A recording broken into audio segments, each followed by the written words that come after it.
Hello everyone, it's Jamarl Thomas. Welcome to the Progressive Soapbox. I've been watching this story and I hadn't reported on it, but there's an interesting part that I want to talk about on the story. The Harvey Weinstein story. Harvey Weinstein started Miramax. Everybody knows Miramax at this point. He was a Hollywood producer and again founder of Miramax, and he has left a trail of sexual harassment going back for like 20 years. 30 years, I'm sorry. This is the Weekly Standard. Because there's an interesting dynamic at work here that I guess I hadn't thought about it, but it's fascinating when you think about it because it makes sense. The New York Times last week broke the story of Hollywood producer Harvey Weinstein's long record of sexual harassment.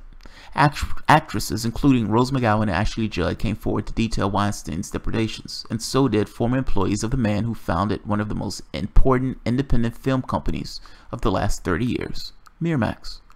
The details were so jarring and the trail of abuse so long that it was impossible to read and not come away wondering, how did no one know what he was doing? Now, here's the thing.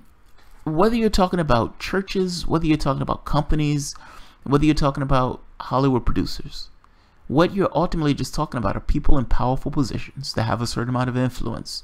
That influence and power protects them from things that would adversely affect regular, ordinary people. If this was a random Joe doing this, he would have never had 20, 30 years in which to sexually harass and abuse people. The very act of him having something to give people in exchange for that abuse allowed the abuse to persist itself. What I mean by give in exchange, if you want a certain position, you want a certain role, you want to get into a certain movie, what do you do to get into that movie? And will you be less inclined to say something if you thought it may adversely affect your chances of either getting that role or getting a role later with the same guy?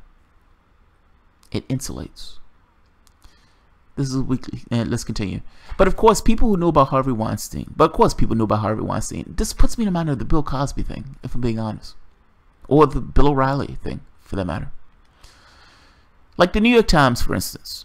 Sharon Waxman, a former reporter at the Times, writes in the Wrap how she had the story of Weinstein going back in 2004, and then he bullied the Times into dropping it. Matt Damon and Russell Crowe even called her directly to back off the story. And Miramax was a major advertiser. Her editor at the Times, Jonathan Landman, asks why it mattered. After all, told Waxman, he's not a publicly elected official. Why are you trying to bring this up, man? Yes, he's abusing people. Yes, he's sexually harassing people. But come on. It's not like he's a politician. It's okay. That's amazing. It's like, don't rock the boat. Manhattan's district attorney knew, too. In 2015, Weinstein's lawyer donated $10,000 to the campaign of Manhattan District Attorney Cyrus Vance after he declined to file sexual assault charges against the producer. Essentially, he was bribed by $10,000. This Democratic district attorney, I just did the last story, he has a history of being bribed. He's bribe accessible. In this case, he was bribed to the tune of $10,000 to drop the case. Given the number of stories that have circulated for so long, Weinstein must have spread millions around New York, Las Vegas, and Europe to pay off lawyers and buy silence, including the silence of his victims. But he's something else going for him too. He knew his victims would be reluctant to go public because it may suggest that some of their success, their fame even, was a function of their inability to protect themselves from being humiliated by a man who set the bar for humiliating others at the precise level of his own self-loathing. I like that.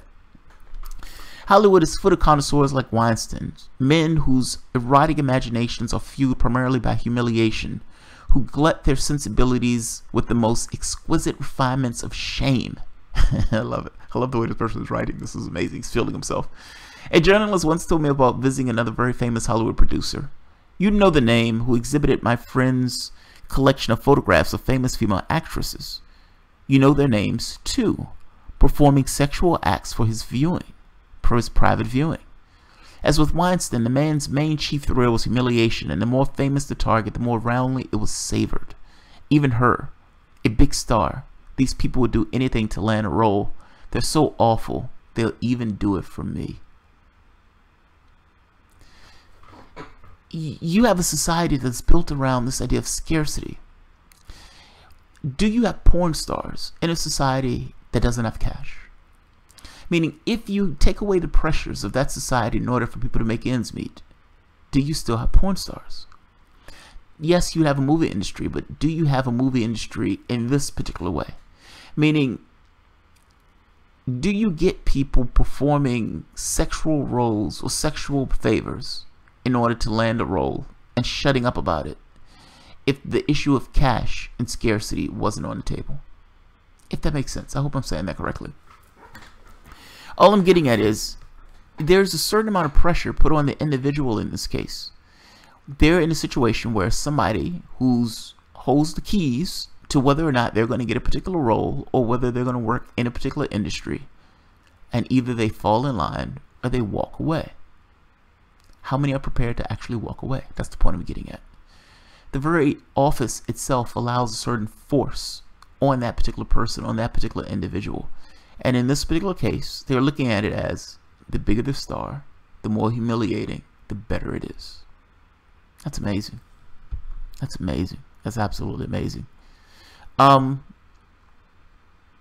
This article is wrong, so I'm not going to read the entire thing. But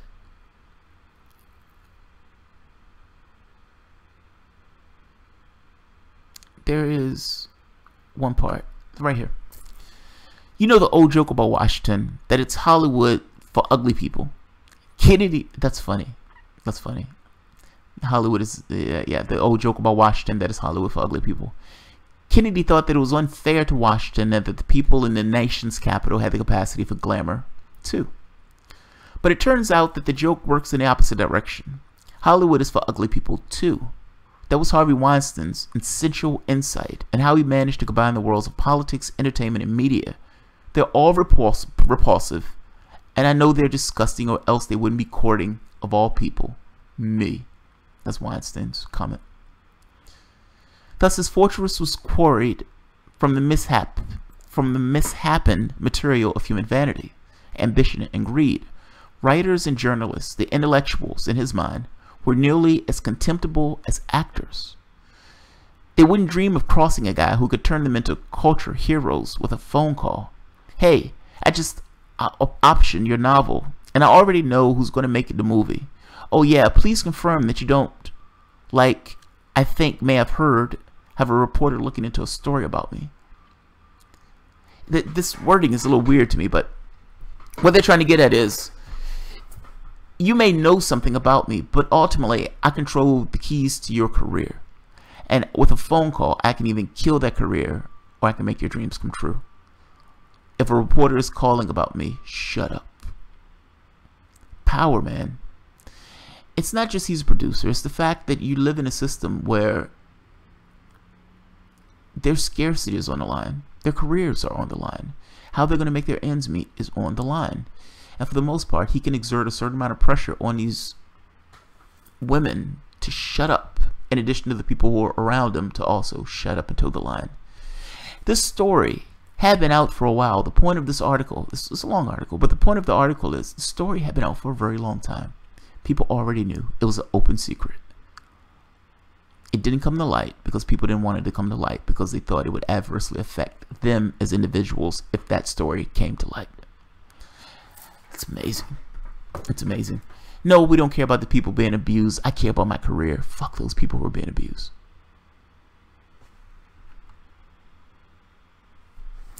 A friend reminds me that there was a period when Miramax bought the rights to every big story published in magazines throughout the city. Why mess with the Weinstein when the big new female star you're trying to wrangle for the next June cover is heading to Miramax's release? Do you think the glossy magazine editor who threw the swankiest Oscar parties in Hollywood was trying to nail down the Weinstein story? Right. Just like the hundreds of journalists who were ferried across the river for the big party of the Statue of Liberty to celebrate the premiere of Talk. They were all sipping champagne and sniffing coke with models in order to nail down the story about how their host was a rapist.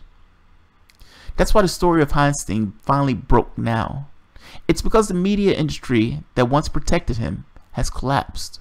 The magazines that used to publish the stories Miramax optioned can't afford to pay for the kind of reporting and storytelling that translates into screenplays. They're broke because Facebook and Google have swallowed all digital advertising money that was supposed to save the press as the press advertising continues to tank. Look at Vanity Fair. Basically the in-house Miramax organ that Tina failed to make talk. Conde Nasts demanded massive staff cuts from Grant and Carter, and he quit. He knows they're going to turn his aspirational Bible into a blog, a fate likely shared by most, if not all, of Conde Nast's books.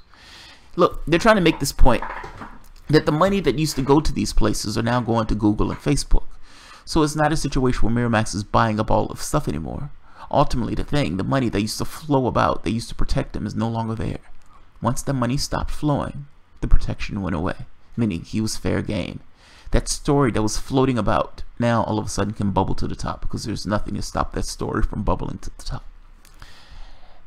That's amazing, and that's slightly pathetic. At the very least, a pathetic commentary on what it means to be a person and how we're perfectly willing to allow other people to take a hit for our own self-interest. It's amazing. There's a part in here about Bill Clinton that I want to get to. Here, right here. A thought experiment. Would the Weinstein story have been published if Hillary Clinton had won the presidency? No, and not because it's a big Democratic fundraiser. It's because if the story was published during the course of a Hillary Clinton presidency, it would have been really about Harvey Weinstein. Harvey would have been seen as a proxy for the president's husband, and it would have been embarrassed the president, the first female president. Bill Clinton offered a get-out-of-jail-free card to a whole army of sleazeballs, from Jeffrey Epstein to Harvey Weinstein and the foreign donors to the Clinton Global Initiative. The deal was simple. Pay up, genuflect, and get on with your existence. It was like a papacy selling indulgences, at the same time that everyone knew that the Cardinals were up to no good.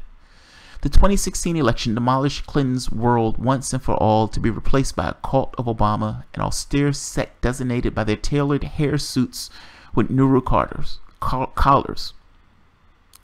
That is not who we are as Americans, they chant, as Harvey Weinstein ashes are scattered into the wind.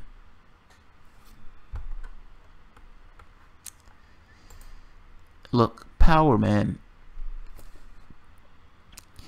Either the architecture and the edifices and the things that you have, apparatuses around you that we build up, these societal things, either they work or they don't.